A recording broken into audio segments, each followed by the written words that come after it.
Selamat sore, Pastor Bobby Stefan. Untuk ketiga kalinya ya, Pastor bertemu dengan kita semua. Mungkin ada baiknya saya beritakan bahwa Pastor pada saat ini sedang menjalani studi S3 Teologi Alkitab di Roma.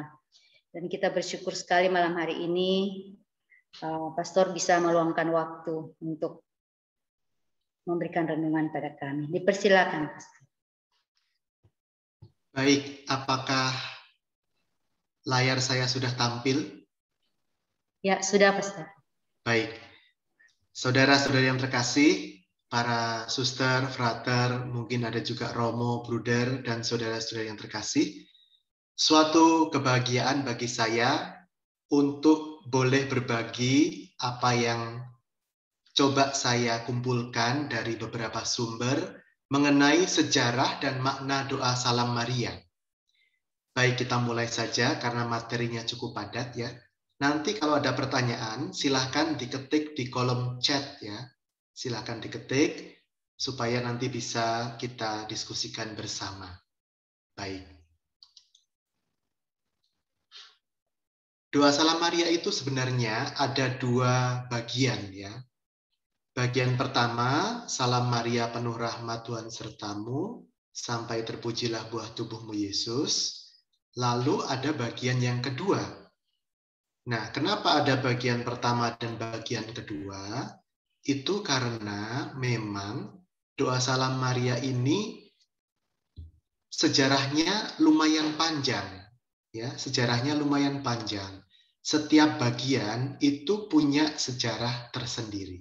Ya. Nah, bagian kedua adalah mulai dari Santa Maria ya sampai sekarang dan waktu kami mati. Nah, kita akan melihat bagaimana sejarah dan juga nanti makna setiap kata atau frasa yang ada dalam doa yang sangat indah, doa yang luar biasa, doa yang betul-betul mengubah hati banyak orang ini. Nah, bagian pertama, Salam Maria, itu bisa kita temukan antara lain dalam grafiti ya, atau coretan di tembok Basilika Kabar Gembira di Nazaret. Nah, grafiti ini diperkirakan oleh para ahli sudah ada sejak seorang peziarah itu pada abad ketiga Masehi meninggalkan coretan di dinding. Ya, kita akan melihat nanti seperti apa grafiti Salam Maria atau Karye Maria nanti ya. Nah, ini adalah Basilika. Baik. Belum muncul di layar. Slide-nya itu belum muncul, Romo. Slide-nya belum muncul? Iya. Enggak pindah, Romo. Masih tetap yang itu aja. Oh, lucu ya. Begini, masih. Karena di layar saya, your screen sharing is pause. Oh, mestinya Romo ambil yang di atas itu ada slideshow-nya aja, Romo. Itu sebelah atas itu kan yang saya ada di sebelah paling atas kiri ya. Itu ada save, ada tanda itu. Nah, yang belah kanan ada slideshow. Kalau Romo klik itu nanti slideshow. Saya resume share ya.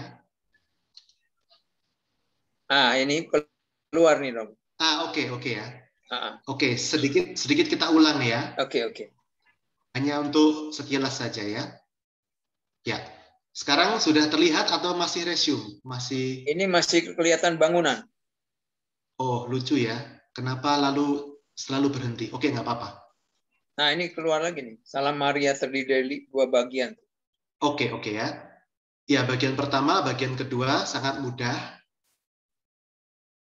Ya. Oh, begini rupanya ya. Sebentar ya, ada kendala sedikit teknis ya. Oke, jadi setiap kali saya harus memencet resume share. Oke lah, nggak apa-apa. Ya. Oke, bagian pertama sudah kita lihat. Lalu, bagian kedua ya. Lancar ya slide-nya? Lancar. Oke, ya. Nah, bagian pertama tadi grafiti kan ya. Abad ketiga ya, diingat-ingat ya, abad ketiga sudah ada grafiti di Basilika Anunsiasi di Nazaret ya.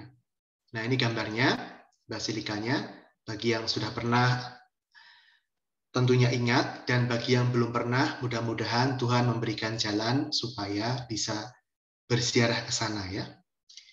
Nah, ini adalah grafitinya ya. Kyrie, berbahagialah. Lihat di sini di bagian bawah ya. Ada XE, ini bacanya Kyrie sebenarnya ya. Kyrie Maria, artinya berbahagialah Maria. Nah, nanti kita lihat. Nah, di sini tulisan itu ya, grafiti itu di bagian bawah dari sebuah tiang ya di Basilika Anunsiasi di Nazaret pada zaman dahulu ya. Sekarang tiangnya sudah hancur ya. Sudah diganti tiang yang baru, tetapi masih ada grafiti ini sejak abad ketiga. Jadi sudah ada seruan Kyrie Maria itu sejak abad ketiga. Nah, ini adalah bukti bahwa penghormatan atau devosi kepada Bunda Maria itu sudah ada sebelum pertengahan abad kelima. Bahkan sebelum konsili Efesus yang kita tahu adalah konsili yang meresmikan gelar Bunda Maria sebagai Bunda Allah, sebagai Theotokos. Ya. Jadi devosi itu sudah hidup. Baru nanti konsili merumuskan. Ya. Jadi jangan kita pikirkan bahwa konsili itu adalah keputusan tiba-tiba dari paus ya, atau dari para kardinal atau dari para uskup. Tidak. Setiap dogma, setiap konsili itu adalah peneguhan dari iman yang sudah hidup di tengah umat. Ya. Jadi jangan mengira bahwa paus itu tiba-tiba dapat mimpi gitu ya, lalu membuat dogma. Tidak, dogma itu hanyalah pengesahan dari apa yang sudah dihayati oleh umat, ya, dihayati oleh gereja, begitu ya. Nah, juga jejak Salam Maria itu sudah ada dari khotbah Santo Gregorius dari Nisa pada abad atau pada tahun 370-378. Ya. Sudah ada bagian pertama dari Salam Maria ini sejak abad ke-3 dan ke-4 Masehi. Jadi sudah sangat tua ya doanya. Nah, lalu ada juga bagian kedua, mulai dari Santa Maria, Bunda Allah, dan sebagainya. Nah, sapaan ini baru muncul pada abad ke-7 sebagai bagian dari Litani Para Kudus. Jadi, Litani Para Kudus itu baru muncul ya pada abad ke-7. Dan di dalamnya ada juga gelar ini, Santa Maria, Bunda Allah. Doakanlah kami. Ya. Nah, nanti baru pada abad ke-15, Santo Bernardus dari Siena mengatakan bahwa setelah seruan terpujilah engkau di antara wanita yang diambil dari Injil Lukas bab 1, umat bisa melanjutkan Santa Maria, doakanlah kami yang berdosa ini. Jadi kalimat ini, tambahan ini adalah jasa dari Santo Bernardus dari Siena pada abad ke-15. Ya. Lalu frasa terakhir, sekarang dan waktu kami mati, itu muncul perdana dalam buku Brevir atau buku ibadat harian biarawan Fransiskan pada tahun 1525. Mungkin ada di sini para suster, frater, atau ordo ketiga Fransiskan ya. Nah, ini adalah jasa dari Brevir biarawan Fransiskan. Maka ada sekarang dan waktu kami mati. Nah, jadi saudara-saudari yang terkasih, doa Salam Maria itu dibentuk perlahan-lahan ya, hingga menjadi seperti doa yang kita kenal pada saat ini. Nah, doa yang saat ini kita kenal itu mulai disebarkan secara luas pada abad ke-19, terutama oleh imam dan biarawan-biarawati. Karena apa? Karena umat kebanyakan tidak memiliki buku, ya kan? Kan pada zaman dahulu belum ada banyak percetakan ya, dan juga yang bisa membaca itu sangat terbatas. Biasanya kalangan bangsawan dan biarawan-biarawati. Maka mereka ini yang sangat berjasa mewartakan doa Salam Maria yang sekarang ini kita miliki ya. Jadi sangat menarik kan? Mungkin baru pertama ya mendengarkan sejarah doa Salam Maria yang ternyata sangat kompleks ini ya. Nah, sekarang kita masuk ke bagian yang tidak kalah menarik lagi ya. Penjelasan kata demi kata doa Salam Maria. Nah, ini berguna supaya apa? Ketika kita mendoakan itu kita bisa juga merenungkan ya. Ternyata setiap kata itu ada maknanya, ada sejarahnya, begitu. Bukan sekadar kita mendoakan, tapi tanpa tahu apa sih sebenarnya yang ada di balik setiap kata doa Salam Maria itu. Ya. Nah, kata pertama doa ini adalah Kyrie, yang sebenarnya artinya adalah berbahagialah. Ya. Nanti dalam bahasa Latin kata Kyrie ini diterjemahkan menjadi Ave, ya kan? Ave o Maria. Nah, sebenarnya kalau kita baca dalam Injil Lukas bab 1 itu ada dua pemberitahuan, ya. Pemberitahuan kelahiran. Yang pertama adalah kelahiran Yohanes Pembaptis, lalu nanti kelahiran Tuhan Yesus. Kalau kita bandingkan dua kisah ini ada yang menarik ya. Nanti bisa dilihat ya teksnya. Lukas bab 1. Kepada Zakaria, utusan Allah, malaikat Allah tidak mengucapkan kata Kyrie. Hanya kepada Bunda Maria, malaikat Allah mengatakan Kyrie. Berbahagialah ya. Nah, tentunya karena apa? Karena memang Bunda Maria mendapat karunia istimewa yang dikandung bukan hanya nabi, tetapi adalah Tuhan sendiri, ya Putra Allah sendiri. Nah, Santo Lukas dalam menulis Injilnya itu kiranya dia mengambil nubuat dari Perjanjian Lama, dari nubuat Nabi Zefanya bab 3. Nah, nanti kita lihat. Ada kemiripan antara Zefanya bab 3 dengan Lukas bab 1 bagian pewartaan malaikat kepada Maria. Nah, memang teksnya agak kecil ya, tetapi tidak apa-apa. Sudah saya kasih tanda biru ya. Lihat di sini sebelah kiri adalah Zefanya 3, sebelah kanan adalah Lukas bab 1. Lihat ayat 14. Bersorak-sorailah hai putri Sion. Bersorak-soraklah hai Israel. Ya. Lalu lihat ayat 28 Injil Lukas. Salam atau berbahagialah atau Kyrie. Hai engkau yang dikaruniai, Tuhan menyertai engkau. Sama ya sebenarnya. Berbahagialah, bersorak-sorailah, ya kan? Sinonim ya. Lalu ayat 16 lihat. Pada hari itu akan dikatakan kepada Yerusalem, janganlah takut hai Sion. Lihat ayat 30. Kata malaikat itu kepadanya, jangan takut. Ya, lihat ya. Ada sinonim di sini, jangan takut, jangan takut. Ya kan? Nah, ini adalah bukti bahwa penginjil Lukas itu ingin menyampaikan kepada pembacanya bahwa nubuat Nabi Zefanya itu terpenuhi dalam diri Maria. Bahwa keselamatan ya, itu sudah datang dalam diri Maria. Maka Kyrie, berbahagialah. Ya. Kita lanjut. Nah, sebenarnya saudara-saudara yang terkasih, Kyrie itu dalam bahasa Yunani itu adalah seruan berbahagialah, begitu ya. Bersorak-sorailah, bukan cuman halo gitu ya, atau salam, atau orang Italia bilang ciao gitu ya. Atau kalau anak-anak muda sekarang halo bro gitu ya. Atau halo sis gitu ya. Bukan. salam itu dalam bahasa aslinya, bahasa Yunani itu adalah berbahagialah engkau, ya, bukan hanya sekedar halo, ya, lebih dari halo, lebih dari sekedar salam, ya. Nah, memang lalu menjadi sedikit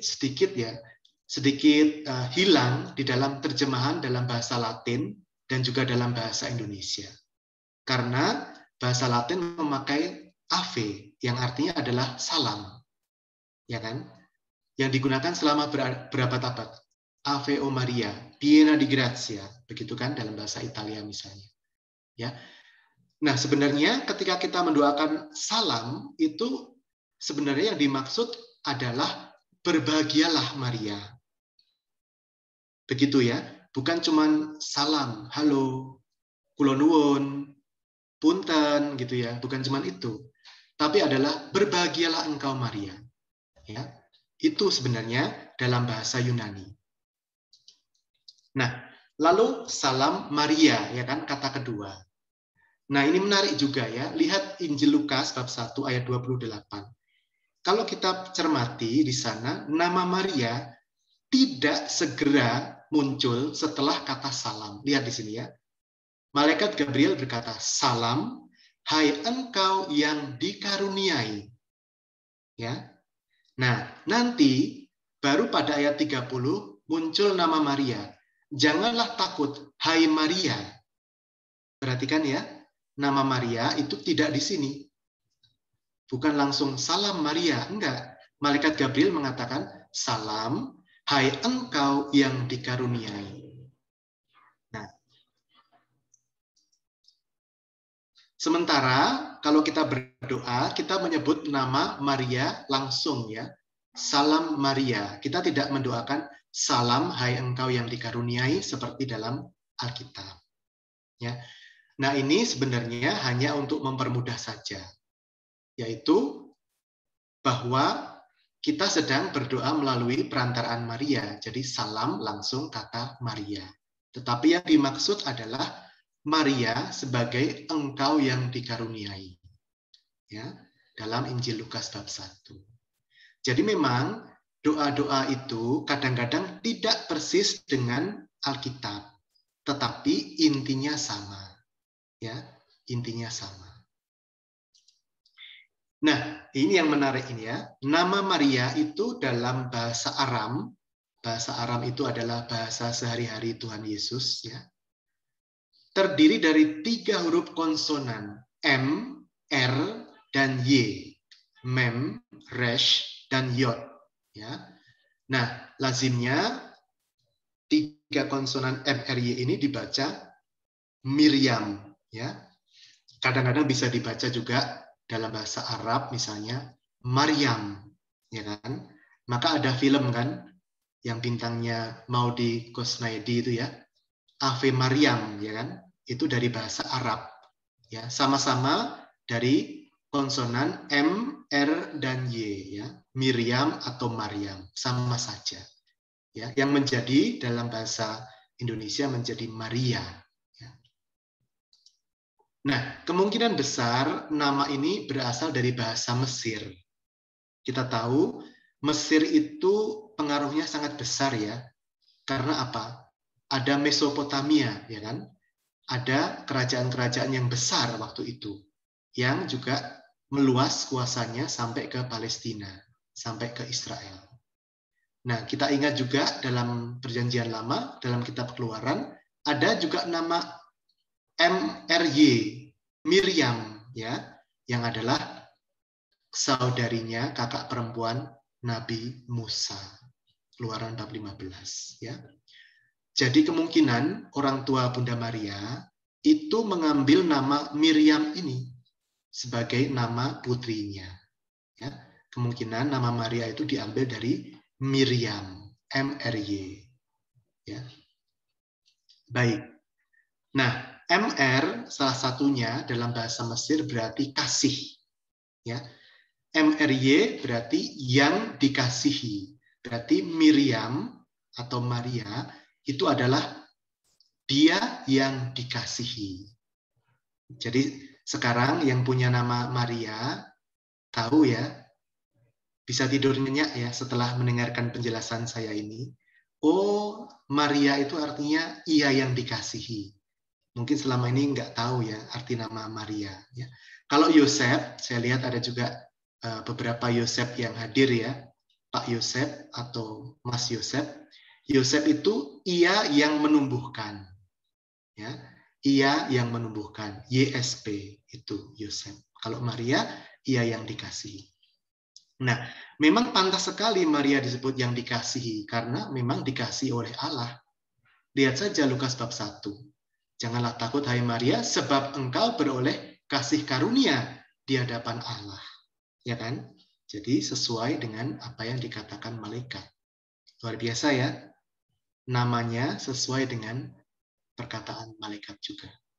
Sebagai ia yang dikasihi oleh Allah. Nah, kalau kita berdoa salam Maria, kita menyebut Maria, kita sebenarnya diajak juga bahwa aku pun seperti Bunda Maria, aku juga dikasihi oleh Allah. Ya, Allah mengasihi kita, orang yang berdosa ini. Nah, maka kita diajak untuk menanggapi cinta kasih itu dengan mencintai Tuhan dan sesama seperti diri kita sendiri. Ya, jadi salam Maria, ya, dua kata ini saja sudah dalam sekali ya maknanya. Wah, masih banyak nih materinya. Ya, pelan-pelan ya, tenang saja. Kita cerna perlahan-lahan. Kalau nggak habis, nggak apa-apa. Nanti slide-nya saya bagikan, ya, tenang saja. Penuh rahmat.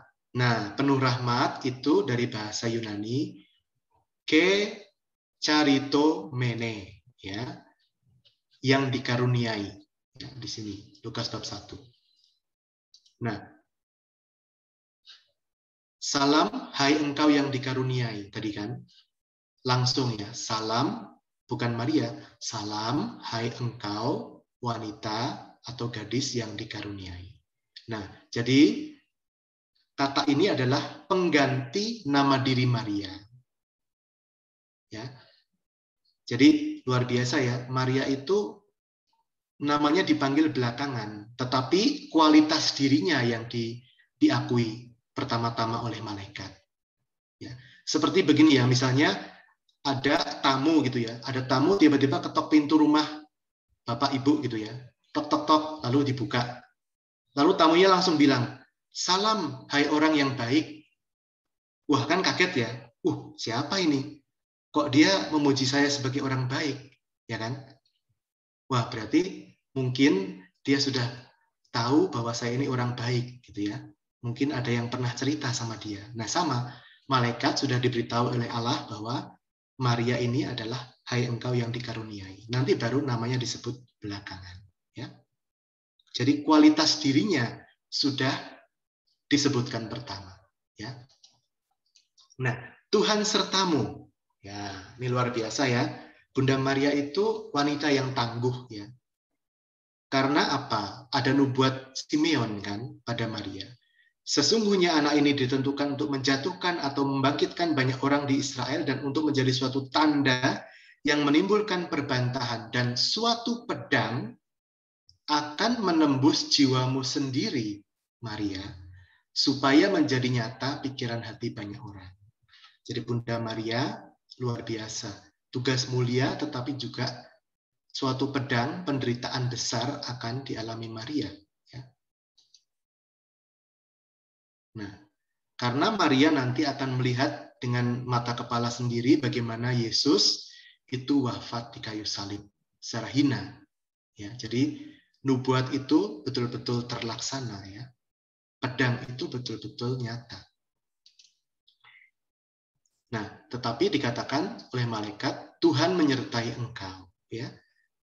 Jadi kalau kita dapat tugas dari Tuhan, ya, tugas dari gereja, kepercayaan dari masyarakat, itu sama. Ya. Tuhan menyertai kita, meskipun juga sulit, meskipun ada risiko. Ya. Tetapi Tuhan menyertai engkau.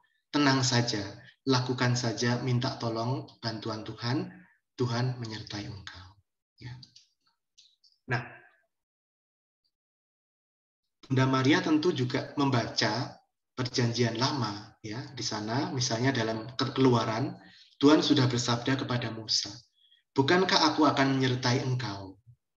Nah, tentunya Bunda Maria juga meyakini perkataan malaikat, karena dalam kitab Keluaran juga sudah dikatakan Tuhan akan menyertai engkau, ya, menyertai siapapun yang diutusnya. Ya. Nah, sekarang, terpujilah engkau di antara wanita. Ini diambil dari kata-kata siapa? Kata-kata Elizabeth. Ya kan?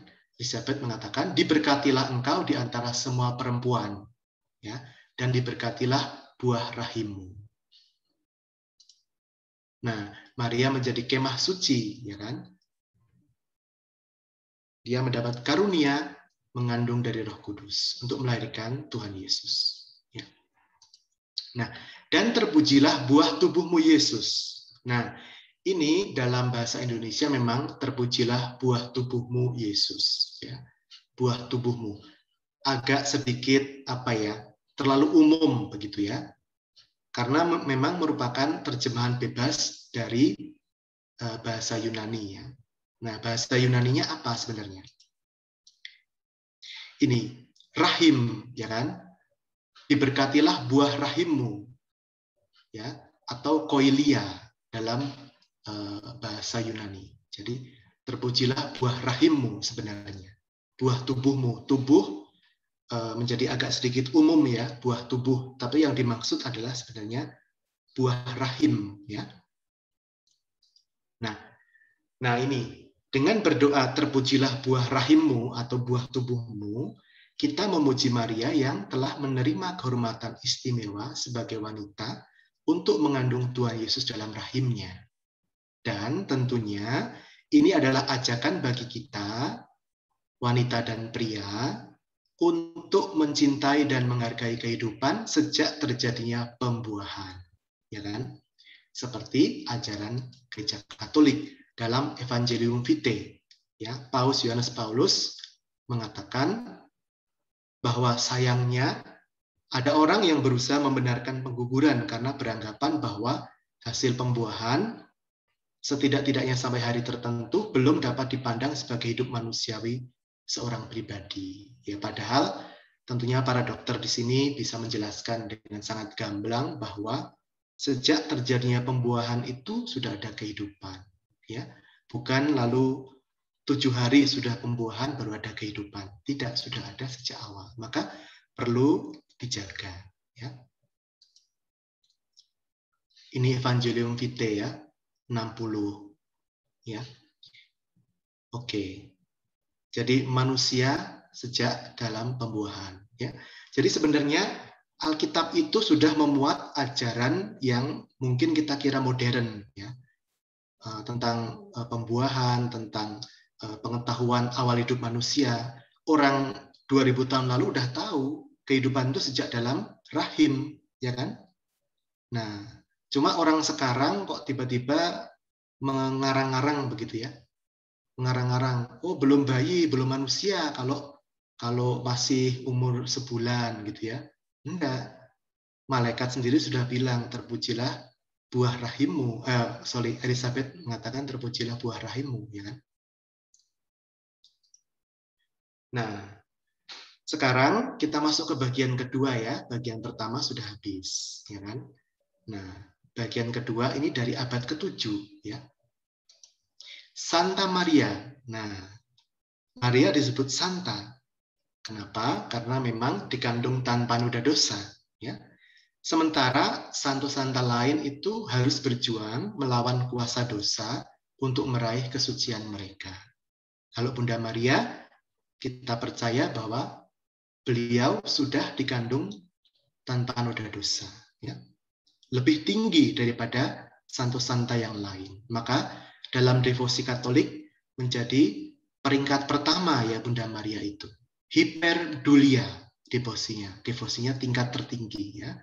Baru nanti Santo Yusuf urutan kedua, dan santo-santa yang lain di bawahnya. Ya. Nah ini Paus Pius ke-12 ya.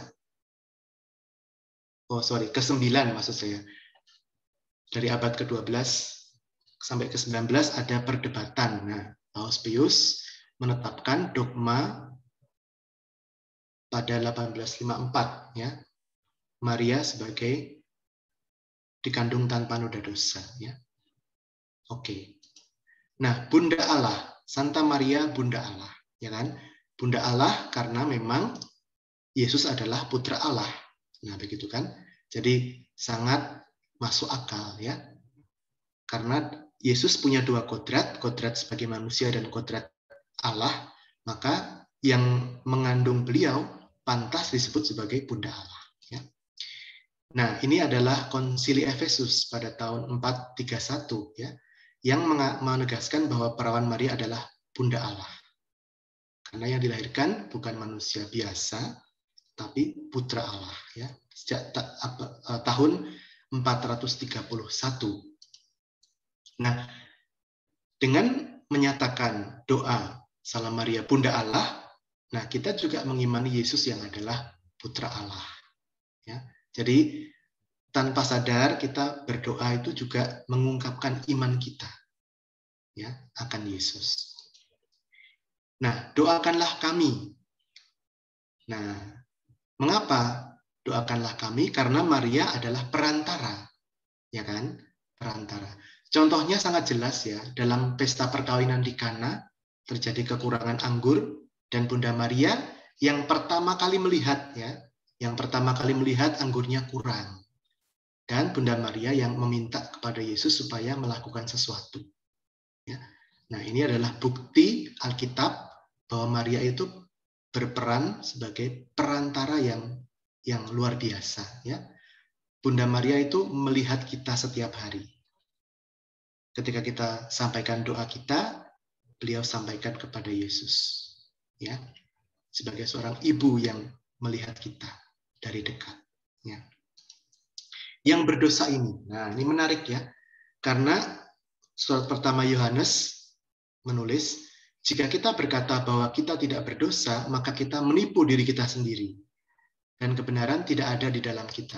Jika kita mengaku dosa kita, maka Ia adalah setia dan adil, sehingga Ia akan mengampuni segala dosa kita dan menyucikan kita dari segala kejahatan. Ya, jadi kita menyatakan diri sebagai orang yang berdosa, ya kan? Yang perlu belas kasih Tuhan, perlu pengampunan, perlu penebusan. Ya, jadi dengan rendah hati kita berdoa, mohon ampun juga karena doakanlah kami yang berdosa ini. Ya.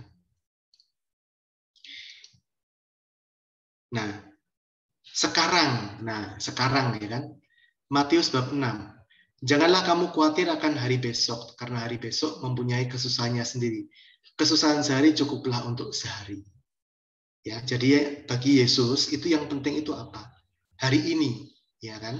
Sekarang. Jangan kamu cemas akan besok, ya. Besok itu ada masalahnya sendiri, ya kan? Saat ini fokuslah pada harimu, gitu ya. Apa yang bisa kamu lakukan saat sekarang? Nah, maka sekarang ini menjadi saat yang terbaik dalam hidup kita untuk melakukan sesuatu, ya. Sekarang dan pada waktu kami mati, ya. Nah, kematian itu adalah kepastian ya bagi kita semua. Maka doa Salam Maria pun diakhiri dengan dan pada waktu kami mati. Ya, kami di sini kan, kami. Karena kematian itu untuk kita semua. Ya. Dan pada waktu bukan hanya saya ya, nanti kita lihat kenapa bukan saya. Nah, kenapa bukan saya? Karena Santo Paulus sudah menulis bahwa kita semua dibaptis dalam kematian Kristus. Kita menjadi satu berkat baptisan dengan kematian dan kebangkitan Kristus, ya kan? Maka kematian kami, kita, ya bukan hanya kematian saya, karena kita sama-sama sebagai orang yang dibaptis, ya, disatukan di dalam gereja. Nah, maka kita berdoa, doakanlah kami yang berdosa ini sekarang dan pada waktu kami mati. Ya, kita berdoa agar Bunda Maria mendoakan bukan hanya saya, tetapi juga sanak keluarga, teman-teman, siapapun yang kita kasihi dan mengasihi kita dalam Kristus pada waktu kematian mereka. Ya, doakanlah saya dan keluarga saya, komunitas saya yang berdosa ini sekarang dan pada waktu kami mati. Nah, jadi doa Salam Maria itu bukan doa yang egois ya, doa yang sangat-sangat altruis, yang menyangkut juga orang lain. Maka ketika kita berdoa Salam Maria, kita sebenarnya mendoakan juga orang lain. Ya, bukan hanya kepentingan kita sendiri, ya kan? Nah, sama dengan doa Bapa kami, karena itu berdoalah demikian, Bapa kami, ya, bukan Bapakku. Nah, Yesus tidak mengajarkan doa Bapa saya, tapi Bapa kami. Mengingatkan kita bahwa kita ini saudara. Kita ini anak-anak dari Bapa yang sama, maka jangan saling menyakiti. Ya, jangan saling menyakiti karena kita adalah saudara. Juga ketika kita itu doanya sendirian, ya kita tetap berdoa untuk seluruh gereja. Karena bukan hanya Bapa saya, tapi adalah Bapa kami, ya kan? Bukan hanya doakanlah saya yang berdosa ini, tapi doakanlah kami yang berdosa ini, ya. Amin. Nah, amin ini kata yang ditunggu-tunggu ya. Udah ngantuk nih Romo. Aduh, kapan aminnya gitu ya.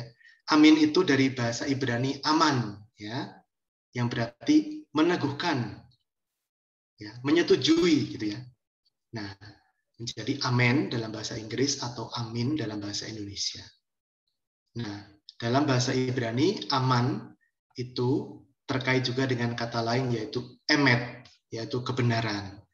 Berarti kalau kita mengatakan amin, kita menyetujui bahwa apa yang barusan kita doakan itu benar.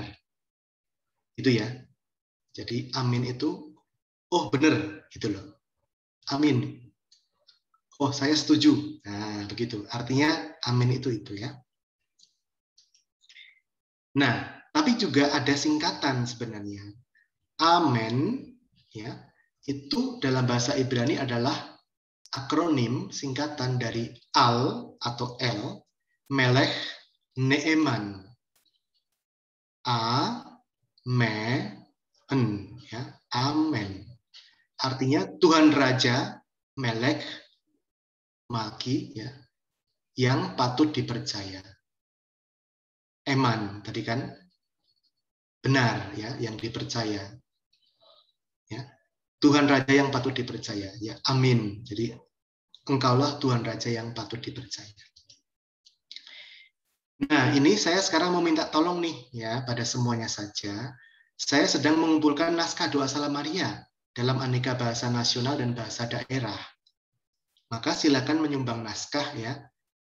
Silakan kirim Salam Maria dalam dialek Anda ya, dalam bahasa daerah Anda. Kirim ke sini, email saya di situ ya. Nomor saya juga ada di situ. Nah, kalau doanya bukan Latin, mohon, maksudnya ditulis misalnya aksara Arab gitu ya, atau aksara suku tertentu, mohon ditulis juga transliterasi bunyinya dalam bahasa Latin seperti apa, bahasa alfabet Latin seperti apa ya. Saya sudah mengumpulkan sebenarnya beberapa ya, nanti saya tunjukkan sebentar ya. Saya stop share, saya share ulang. Ini ya, sekarang saya share file Word ya. Nah, saya sudah sempat mengumpulkan beberapa doa dalam bahasa daerah. Ya. Apakah terlihat layar saya? Kelihatan, kelihatan. Oke ya, ini misalnya bahasa Nias ya, ada bahasa Toraja, ya, bahasa Kei, lalu bahasa Karo, ya, bahasa Batak Toba, ya kan, bahasa Timor Dawan, ya, Tabe Maria, bahasa Timor Tetum, ada bahasa Bali, bahasa Papua, ya, Sika juga ada, Endelio, Sunda tentu saja, ya, Manggarai, Kedang, Toraja, Tegal, waduh ada juga Nias, ya. Nah, tetapi ini saya kumpulkan ngawur dari internet begitu ya. Saya memerlukan masukan dari yang tahu betul bahasanya, ya. Jadi saya nantikan juga dari saudara-saudariku bantuan ya. Demikian penyampaian saya. Maaf kalau agak panjang ya.